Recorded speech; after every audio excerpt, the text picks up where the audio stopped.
Pour la première fois de l'histoire des humains, ont vu ce que personne sur Terre n'avait jamais vu de ses propres yeux. Et ce qu'ils ont découvert est bien plus impressionnant que tout ce qu'on imaginait. Imagine ça. À quoi ressemble vraiment la face cachée de la Lune? Que ressent-on en voyant la Terre minuscule, perdue dans le vide? Et comment vit-on à des centaines de milliers de kilomètres de chez soi?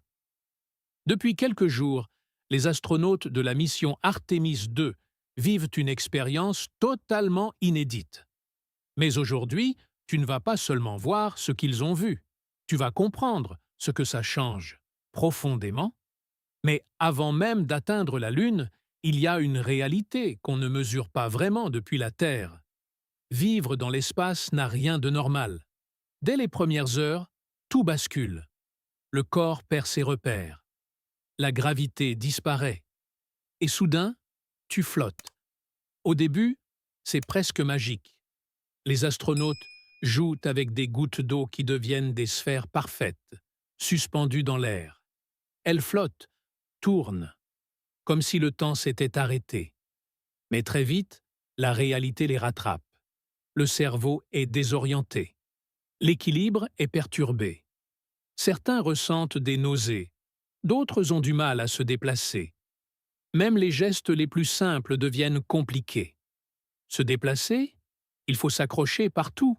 Dormir, attacher pour ne pas dériver dans la cabine. Manger, rien ne tombe, tout flotte. Et pourtant, ils doivent rester performants. On les voit s'entraîner à faire des massages cardiaques en apesanteur.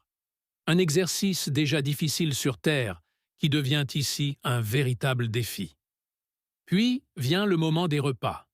Pas de cuisine traditionnelle, mais des plats déshydratés, comme ce cocktail de crevettes. On ajoute de l'eau, on attend, et le repas revient à la vie. Et selon eux, c'est vraiment délicieux. Mais dans cet environnement, le moindre problème devient critique. Et justement, les toilettes tombent en panne. Pas une fois, deux fois. La cause? Un bouchon formé par la glace.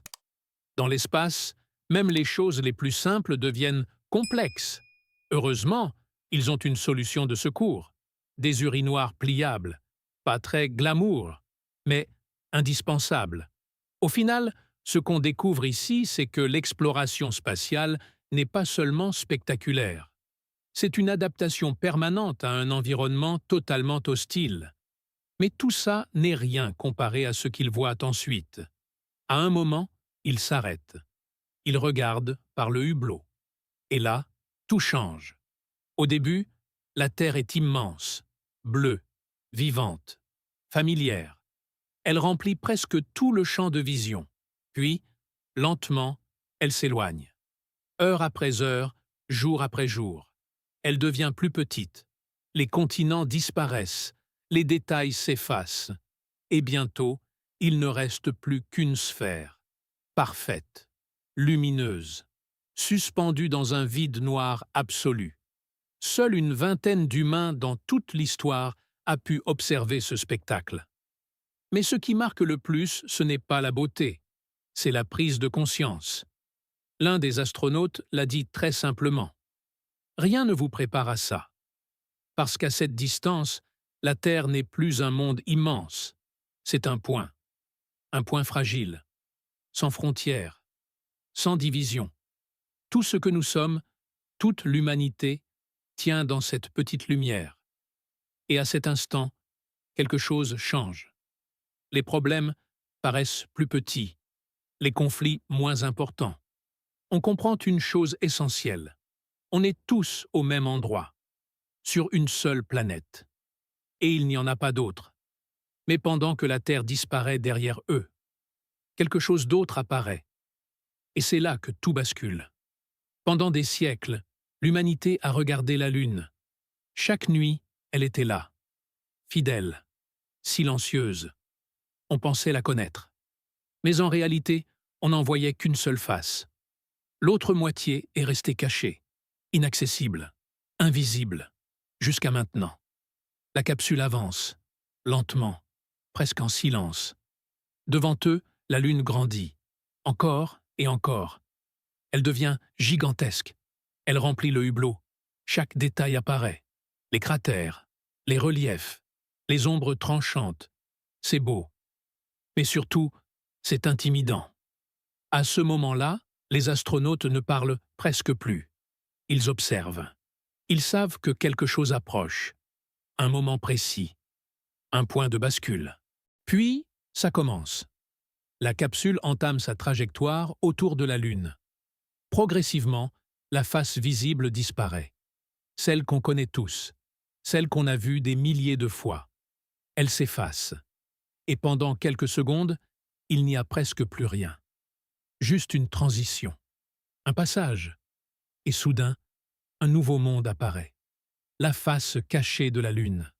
Un paysage totalement différent. Plus brutal, plus sauvage, plus ancien. Il n'y a rien de familier. Aucun repère. Aucune mer lunaire comme sur la face visible. Seulement des cratères. Partout.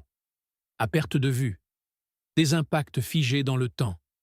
Des cicatrices laissées par des milliards d'années d'histoire cosmique. Le relief est chaotique, irrégulier, comme si la surface avait été frappée encore et encore sans jamais être réparée. Parce qu'ici, il n'y a pas d'atmosphère, pas de vent, pas d'érosion. Rien ne bouge. Tout reste tel quel, pour toujours. Et puis, il le voit.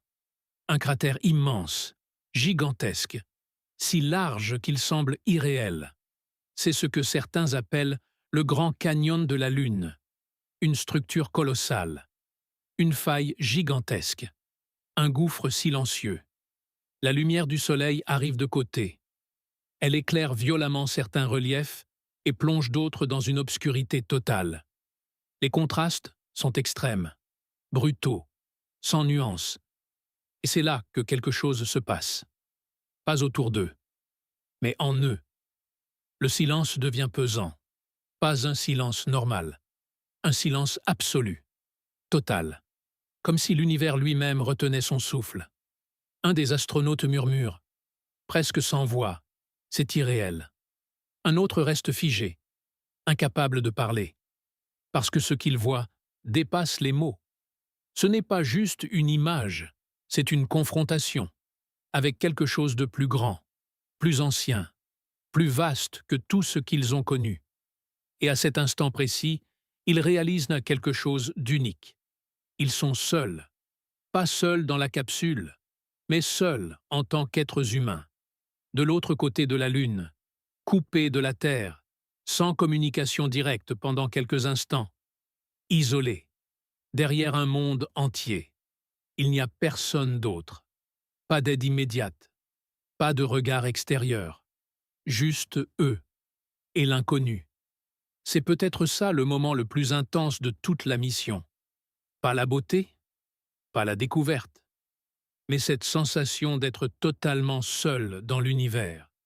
Et pourtant, ils continuent d'observer, d'enregistrer, de vivre ce moment, parce qu'ils savent qu'ils sont en train d'écrire l'histoire. Pour la première fois, des humains ne voient pas la Lune depuis la Terre. Ils la voient depuis son ombre.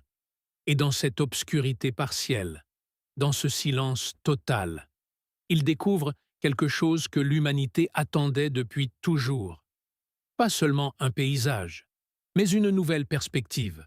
La preuve que même ce qu'on croit connaître peut encore nous surprendre. Et alors que la capsule continue sa trajectoire, que la lumière revient progressivement, une pensée reste, gravée. Il y a encore tellement de choses que nous n'avons jamais vues. Et peut-être que ce moment précis, n'est que le début. Et maintenant, prends une seconde. Imagine que tu es là-haut. Plus de bruit, plus de villes, plus de frontières. Juste le silence. Un silence total. Devant toi, la Lune, brute, immense. Derrière toi, la Terre. Petite, fragile. Tout ce que tu connais est là. Ta famille, tes souvenirs, chaque moment de ta vie. Tout tient dans ce point lumineux. Et à cet instant, tu réalises quelque chose. On passe nos vies à courir, à s'inquiéter, à se diviser, alors qu'en réalité, on est tous ensemble. au même endroit, sur une seule planète, perdus dans l'immensité. Les astronautes ne reviennent jamais vraiment les mêmes, parce qu'ils n'ont pas seulement vu quelque chose, ils ont compris quelque chose. Et la vraie question maintenant, ce n'est pas ce qu'ils ont vu, c'est qu'est-ce qu'on fait de cette réalité? Est-ce qu'on continue comme avant, ou est-ce qu'on commence enfin à voir notre monde autrement? Parce qu'au final, le plus grand voyage, ce n'est peut-être pas d'aller dans l'espace, mais de comprendre à quel point ce que l'on a déjà est précieux.